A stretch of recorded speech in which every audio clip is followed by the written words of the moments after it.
Hello, it's Carol. I wanted to show you a really cool tool that you may be able to use in your marketing. Basically, you end up with a very short video that you can use, upload it to YouTube and share it on your social media. This is an example, and I've created it in PowerPoint using SmartArt and animation and transition. I am going to show you how to do it.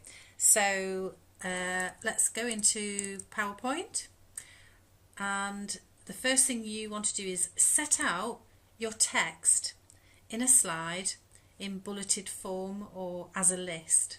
Now, if you don't know much about PowerPoint, just make sure on the Home tab that you've chosen the layout, title and content, and that should help you. Once you've set out your text, select the text, right click over it and choose Convert to SmartArt. When you hover over that option, you get all sorts of different SmartArts that you can select. We're going to go into more SmartArt graphics, and when you see the list on the left hand side, choose list. The reason being is I know that I want to use the continuous picture list. That's the one for this example. So select the continuous picture list SmartArt graphic, gives you an idea of what it looks like, and click OK. You've now converted your text into a SmartArt graphic. Dead simple.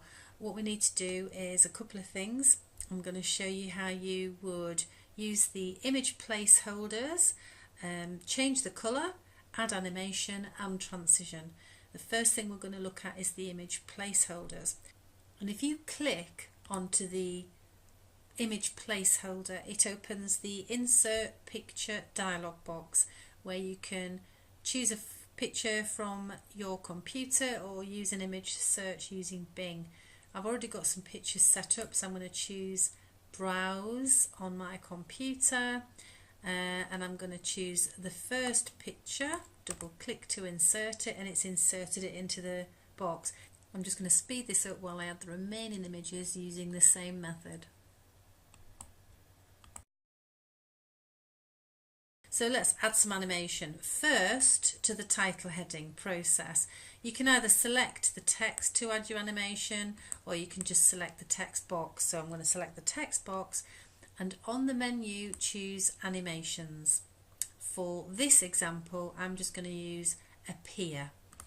And what that'll do is the text will appear as one object. But I don't want it to appear as one object. I want to make it appear as a typewriter, so one letter at a time.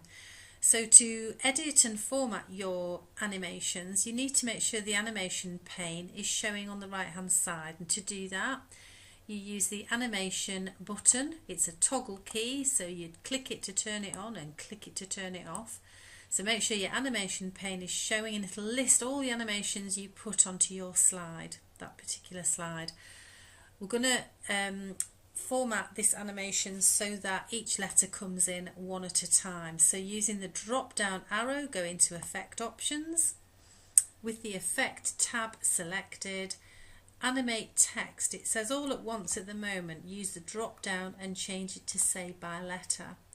Now, from experience, I know that 0.5 is quite slow, so we're going to change the delay and make it 0.1 and OK. And it gives you an idea there of how it looks if you saw that. If not, I'll just play it again, our process. So that's brilliant, that's great. The next animation I'm going to put on is the SmartArt. So I'm going to select the SmartArt, and I can choose the button Add Animation to get a few more options, which are at the top there for entrance, emphasis, exit, or you could choose more entrance effects. For this particular one, I'm just going to use the zoom animation. So I'm going to click on zoom, and now that SmartArt has an animation which is a zoom effect.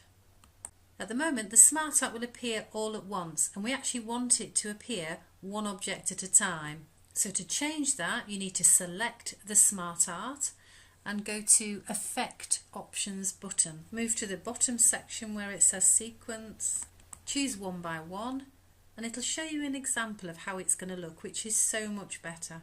You could change the colour of this if you wanted to. So again, you would click onto the SmartArt, and on the SmartArt tab and tools you've got design. You can change the colours using the change colours button, or you could choose format and use shape fill to change the colour of your shape. So if I click onto the first object, make sure I'm on that particular rectangle and not selecting the whole SmartArt. Choose shape fill drop down, and I'll change that particular one to blue, and then the next one to pink. Oops, I missed that one. And the next one to blue. So you can customize the SmartArt to suit your brand. Now the last thing I'm going to add is transition. Transition is how the slide appears. If I click onto transition on the menu, there's lots of different ways you can have your slide coming in. I'm going to use the drop down menu, and I'm going to choose drape because that's quite an interesting one. So we've got drape, and I think that might be it. So let's just check it using the slideshow button at the bottom. If I click on there, it's going to play an example of what we've set up. So we've got the drape transition, and then we've got all the animations coming in one by one. I'm just going to add one quick tip. If you want to guarantee that your final screen is displayed for a few seconds so people can read the information, I would add one more animation. So the final animation is the last rectangle from the SmartArt. Now, depending what you do with your video, if you upload it on YouTube or upload it onto Facebook, etc., there's no guarantee that the screen will pause for people to read your information. So I would use one final animation just to keep that information displayed on the screen. So what I do is I use my logo. So I'd select my logo and I'd add an animation. Add animation. This time, instead of using an entrance effect, I'm going to use an emphasis, but I'm going to use the option more emphasis effects at the bottom, and I'm going to choose teeter. I have used teeter before and it works well if I want to use it as a pause like I am in this example. I'm going to select OK. Now if I play it, what you'll see is my logo just teetering slightly from side to side, not long enough still, so I'm going to change the length of time that emphasis plays by selecting the emphasis in the animation pane, drop down arrow, timing, and repeat it. I'm going to repeat it 10 times just to make it, to keep the final slide paused so that people can read the information. Click OK, and that's it. So that's all I'm going to do for this, and I'm just going to export it now to a video to show you how that works. So I'm going to go into File, Export, Create a Video.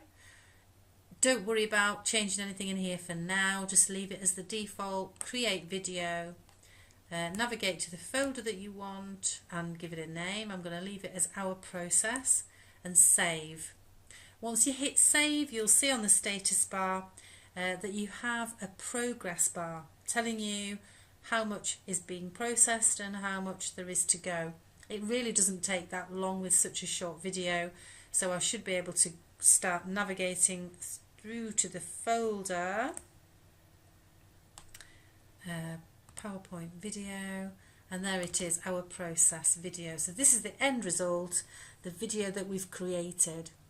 It's working through all the animations, and you can see why I've used the teeter. I've got a nice pause now so people can actually read this information. So I hope that's been useful. I hope it hasn't been too quick. Any questions at all, please let me know. But thank you for watching.